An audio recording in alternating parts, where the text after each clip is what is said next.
لإزالة رائحة الفم الكريهة راح نحتاج إلى هالثلاث شغلات اللي هي بيكنج صودا، اللي هو الصودا المستعمل بالمخبوزات اللي نحط بيه بالفلافل،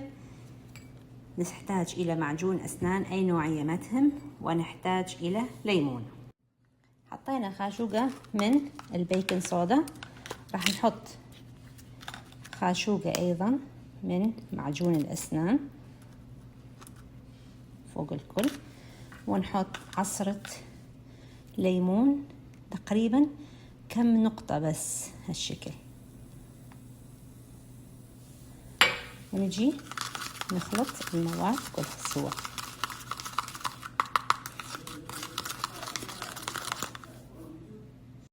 بعد ما خلطناها راح نجي نستعمل المعجون الأسنان اللي احنا سويناه، هذا يساعد إلى تبييض الأسنان ويزيل رائحة الفم